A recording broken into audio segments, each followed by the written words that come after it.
मैं हूं वाहिद नसीम। आप देख रहे हैं फोर्थ व्यू। दोस्तों से गुजारिश है कि सलाम कबूल करें। आज हम बात करेंगे श्रीलंका के मुद्दे पर, और श्रीलंका के हालात को समझने के लिए ज़रूरी है कि जियोपॉलिटिक्स में क्या क्या खेल किए जाते हैं।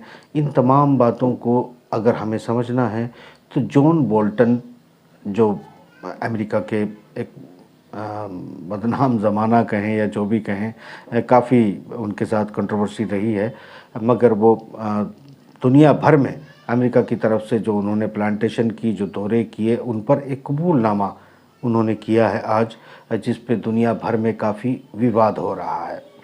इसमें बाकायदा रशिया की तरफ से ये भी कहा गया है आज के जॉन बोल्टन के बयान की तस्दीक होनी चाहिए, उनके कबूलनामे पर बहस होनी चाहिए, उसकी इंक्वायरी होनी चाहिए कि क्या सचमुच ऐसा किया गया है। तो दोस्तों, हम उस जॉन बोल्टन के बयान पर ज़रूर आएंगे कि उन्होंने क्या कहा है। इससे पहले हम बात कर लेते हैं कि श्रीलंका में आज प्रधानमंत्री भी वहाँ से निकल चुके हैं। अब श्रीलंका जनता के हवाले है। यकीनन कोई ना कोई तो आएगा, सत्ता संभालेगा, मगर हालात इतने ज़्यादा ख़राब हैं कि अब स्थिति ये है कि हर 10 में से 9 लोग एक वक्त का खाना खा रहे हैं, और खाने पीने की चीज़ें बहुत कम हो गई हैं। रोज़गार की हालत बड़ी ख़राब है, और देश के आगे सुधरने की या इकोनॉमी की रफ्तार पकड़ने की अभी नज़दीक में कोई सूरत हाल नज़र नहीं आती है। इशारतन मैंने पिछले प्रोग्राम में भी आपको बताने की कोशिश की थी कि श्रीलंका में दरअसल हुआ क्या है। तमाम तरह की बातें हो रही हैं। दो चीज़ों में इसमें मैं आज ये समझता हूँ कि हम इस पर थोड़ा सा वो सिचुएशन पर भी बात कर लेते हैं जिसकी ख़ास चर्चा नहीं हो रही है। थोड़ा सा डिटेल में बात करते हैं। 2019 में जिस तरीके से यहाँ ईस्टर के मौके पर ब्लास्ट हुए थे, चर्च में ब्लास्ट किए गए थे, और इसके बाद यहाँ पर तकरीबन 260 लोगों की मौत हो गई थी। श्रीलंका में काफ़ी दंगे फसाद भी हुए थे। ये चर्च में जो ब्लास्ट हुआ था, इसको फिर किसके ऊपर डाला गया, किसके ऊपर नहीं डाला गया, मगर जो लोकल लोग हैं या दूर से भी श्रीलंका को देख रहे हैं, मीडिया की बातें छोड़ दीजिएगा, लोगों के अपने सोर्स, अपने स्रोत भी होते हैं जिनसे सारी चीज़ों का पता किया जाता है। तो ये बात वाज़े तौर पर कि क्रिश्चियनिटी और मुस्लिम्स के ख़िलाफ़ जिस तरह के वहाँ ख़तरे बढ़ गए थे, उस ख़तरों को देखते हुए दुनिया भर में या तो क्रिश्चियन देश हैं या मुस्लिम देश हैं, इन तमाम देशों ने, जो कि श्रीलंका का एक टूरिज़्म से उनको भारी पैसा आता था, और टूरिज़्म से आने वाले जो लोग थे उनमें यकीनी तौर पर बौद्धिस्ट भी थे, जो 17-18 कंट्री बौद्धिस्टों के हैं, वहाँ से भी लोग आते थे, मगर क्रिश्चियनिटी और इस्लामिक कंट्रियों से लोग भारी तादाद में यहाँ आया करते थे, जो टूरिज़्म के नाम पर आते थे, और यहाँ भारी फॉरेन मनी जो है जिससे श्रीलंका को कलेक्ट होती थी। तो जब यहाँ नफ़रत का माहौल हुआ और अपने आप को कोई भी टूरिस्ट जब यहाँ सुरक्षित नहीं समझ रहा था, चूँकि धार्मिक कारण, धार्मिक नफ़रतें जो है वो उरूज पर थी, किस तरीके से वहाँ पर खेल हो रहा था सारी दुनिया जानती है, ज़्यादा बताने की ज़रूरत नहीं है। कौन था, कौन शामिल है, कौन नहीं है, इस पर भी हम बात नहीं करेंगे।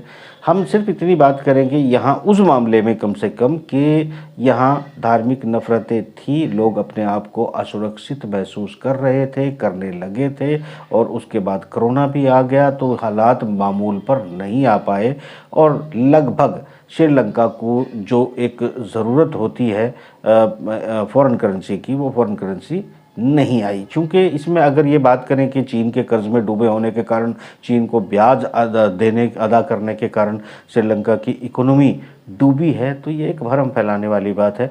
आपको ये पता होना चाहिए कि श्रीलंका पर जितना कर्ज है उसमें से तकरीबन 80% कर्ज चीन के अलावा दूसरे देशों का है, जिसमें ऑस्ट्रेलिया, ब्रिटेन, इसमें से यूरोपियन और अमेरिका शामिल है। तो यहाँ पर अगर ये बात करें कि श्रीलंका टोटली चीन के कर्जे में डूब गया है, तो ये एक भरम फैलाने वाली बात है। मैं इसको नहीं मानता हूँ, आप लोग भी इसकी तस्दीक कर लें। अगर टोटल कर्ज अगर हम श्रीलंका का देखेंगे तो उसमें चीन का 15 से 20% टोटल मिलाकर जो है वो कर्ज बनता है। बाकी का जो कर्ज श्रीलंका के ऊपर है वो यूरोपियन कंट्रियों का, अमेरिका का, भारत का और तमाम देशों का मिलाकर होता है। एक दोस्तों यहाँ पर ये बात मेरे ख्याल से समझ आ गई होगी कि टूरिस्टों ने यहाँ पर आना बंद कर दिया, फॉरेन करेंसी नहीं आ रही है। कुछ ऐसे कंट्री थे जहाँ पर ये अपना जो फूड प्रोडक्ट था उसको सप्लाई करते थे, छोटे छोटे इंडस्ट्री थी यहाँ, लघु उद्योग, कुटीर उद्योग, वो जहाँ सप्लाई करता था, यहाँ की तमाम रिपोर्टें जब दुनिया में जाती थी तो शायद वो भी बंद हो गया और यहाँ की सरकार दूसरे देशों के साथ बहुत ज़्यादा अपने अच्छे रिश्ते कायम नहीं कर पाई, जिसकी वजह से अर्थव्यवस्था चौपट हो गई, दिवालिया हो गई। तो ये स्थिति है कि अब जो भी आएगा मौजूदा हालात में, चूँकि तमाम चर्चाएं हैं, भारत यकीनी तौर पर काफ़ी बड़ी मदद कर रहा है और भी करेगा, मगर ये भी तय है कि भारत की मदद से श्रीलंका नहीं चलने वाला है, उसे दुनिया के और तमाम चीज़ों की ज़रूरत पड़ेगी। अंदरूनी चर्चा वहाँ के जो लोग हैं, इस्टेब्लिशमेंट है, उनकी चर्चा वाज़े तौर पर हो रही है कि रूस से भी तेल लिया जाए या रूस से भी मदद ली जाए, तो कुल मिलाकर उस तरफ जा रहा है। मगर ये सब बातें जो हैं वो हैं जो हम किताबी बातें करते हैं, वो किताबी बातों की तरह इन बातों को भी कर लेते हैं। अब जब हम चलते हैं अपने उस अंदाज में जहाँ मैं आपको शुरुआती 4th व्यू के प्रोग्राम्स में बताया करता था, कुछ दूर दराज की बात, कुछ बहुत राज की बात, और मैं तब जब आपको चर्चा भी नहीं थी, तब एहसास भी नहीं थे और ये सब बातें नहीं थी और ये सब होने की भविष्यवाणी में करता था कि ऐसा होने वाला है। दरअसल भविष्यवाणी कही जाएगी, हालांकि वो मेरा विश्लेषण होता था और विश्लेषण में मैंने तमाम चीज़ों के नाम लिए थे, चाहे वो यूक्रेन वार हो, चाहे साउथ चाइना सी का तनाव हो, चाहे वो फिर यहाँ पर इंडो पैसिफिक के मूवमेंट हों, या फिर गल्फ़ की खाड़ियों में बनने वाला कोलिशन हो, जिसकी हम अगले प्रोग्राम में चर्चा करेंगे, क्योंकि अगला प्रोग्राम भी हम जल्दी ही टेलीकास्ट करेंगे। अब वो जो बाइडन इजराइल पहुंच चुके हैं, सऊदी अरब जाने वाले हैं। इससे इम्पोर्टेंट बात यह है कि रजब तैयब अर्दोगान और पुतिन भी अपना दौरा करने वाले हैं, जल्दी ही इसी मंगल को पहुंचने वाले हैं तेहरान। तो ये एक कंपटीशन जब शिफ्ट हो रहा है, फोकस शिफ्ट हो रहा है, इसका मतलब इंडो पैसिफिक में जो एक्सपेक्टेशन की थी अमेरिका ने, शायद वो पूरी नहीं होती नज़र आ रही है, इसलिए अपना फोकस प्लान बी की तरफ शिफ्ट किया जा रहा है। अब मैं पहले हम प्लान ए पर ही बात कर लेते हैं। दोस्तों देखिए, जॉन बोल्टन ने कहा है कि हमने दुनिया भर के अंदर सत्ताएं बदली हैं, वहाँ पर रेवोल्यूशन करवाए हैं, सत्ताओं का परिवर्तन किया है, जन आंदोलन करवाए हैं, दंगे फसादात करवाए हैं। ये वाज़े तौर पर दुनिया के सामने जॉन बोल्टन ने कहा है। जॉन बोल्टन ने अपने कबूलनामे में ये भी कहा है कि हम वेनेजुएला में भी हमने जो है चीज़ों को पलटाया, भड़काया, नज़दीक पहुँचे, मगर हम सत्ता परिवर्तन नहीं कर पाए। अलबत्ता सीरिया का जिक्र जो है, बशर अल असद को हटाने की जो कवायद थी, उसका जिक्र जो है जॉन बोल्टन ने नहीं किया है। अब आपको मैं उस अपने उन तमाम पीछे के प्रोग्रामों में लेके चलता हूं, जब मैं आपको बताता था कि किस तरह से एजेंसियों के जो लोग होते हैं वो जनता के बीच में बैठे होते हैं, और जनता, ये जो बड़ी कंपनियां होती हैं, बड़े देश होते हैं, इन देशों के पीछे बड़ी कंपनियां होती हैं, वो ये करती हैं कि मैंने डिटेल में आपको मेरे पुराने प्रोग्राम जिसने नहीं देखे हैं तो निकाल कर ज़रूर देखें, जिनमें मैं बहुत कई सालों से ये बात बताता आया था कि जब आपके देश में जब सत्ता होती है, उस सत्ता को ब्लैकमेल करने का काम ये लोग करते हैं, और ये ऐसे करते हैं जैसे जॉन बोल्टन ने कबूलनामा किया। वो धमकी देते हैं कि अगर आप हमारी शर्तें नहीं मानोगे तो हम तुम्हें सत्ता से बेदखल करवा देंगे और तुम्हारी जनता तुम्हारे खिलाफ खड़ी हो जाएगी, तुम्हारी फ़ौज तुम्हारे खिलाफ खड़ी हो जाएगी, हम यहाँ तुम्हारे यहाँ दंगे फसाद और सब कुछ करा देंगे, जो कि उन्होंने अपने कबूलनामे में सारी चीज़ें, चाहे इजिप्ट का जो है हो, चाहे वो ब्रदरहुड का मामला हो, या फिर वो ISIS से पूरे गल्फ़ खाड़ी के देशों में मतलब तहलका मचाना क्या है, तो तहस नहस करवा देना हो, ये तमाम कबूलनामे अब जॉन बोल्टन की ज़बानी दुनिया के सामने मौजूद हैं। अब ये दुनिया या आप लोगों को समझना है कि मैं अपने इशारों में या अपनी जो तजिया है, विश्लेषण है, उसमें जिन बातों का जिक्र करता आया है, आज अमेरिका के उस ज़िम्मेदार व्यक्ति ने दुनिया के सामने आकर ये बात कबूल ली है कि हम ऐसा करते हैं। हालांकि दोस्तों आपको याद होगा कि वेनेजुएला का तख्ता ये नहीं पलट पाई, ये बात मैं कह चुका हूँ आपको बहुत पहले से, ये बशर अल असद को नहीं हटा पाए, ये भी कह चुका हूँ।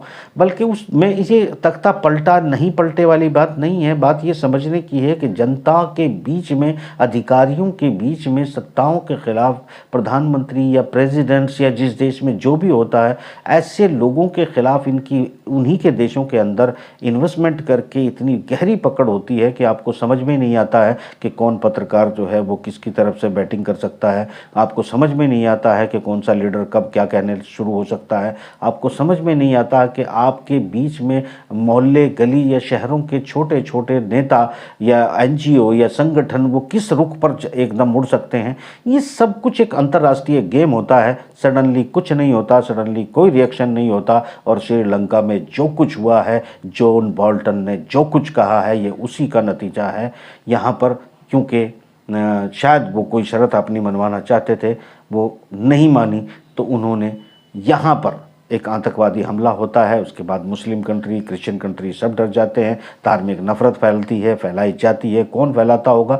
ये सारे उसी प्लान के तहत अमेरिका ये सारे काम कराता है। जॉन बोल्टन इसको कबूल कर चुका है। और आप लोग अगर अब भी नहीं मानना चाहते तो मैं आपका कुछ भी नहीं कर सकता। और आप लोग, हालांकि मैं जानता हूँ कि माफ़ करना, मैंने गुस्सा करना इसलिए बंद कर दिया है, खाम खा मैं अपना खून जलाता रहा हूँ, चेतावनियाँ देता आया हूँ। आप लोग भी एक रेड लाइन के सिचुएशन पर पहुंचते चले गए, पहुंच चुके हैं, आपको खबर भी नहीं थी। और माफ़ करना, कौम आद ने भी ऐसा ही किया था कि उनको आखिरी वक्त में भी जब समझाया गया था कि कुछ बुरा होने वाला है, पीछे पलट के मत देखना, मगर जिसने पीछे पलट के देखना था उसने पीछे पलट के भी देखा और कौमें की कौमें तबाह हो गई। ये दुनिया में होता रहा है, कोई नई बात नहीं है। ये सही बात है कि मुझे दुख था, दर्द था, समझना और समझाना चाहता था, नहीं समझ ना मैं तुम लोगों को समझ पाया, ना तुम मुझे समझ पाए। दुआओं के साथ इस प्रोग्राम को ख़त्म करते हैं और अगले प्रोग्राम का आप इंतज़ार करें। खुदा हाफिज़।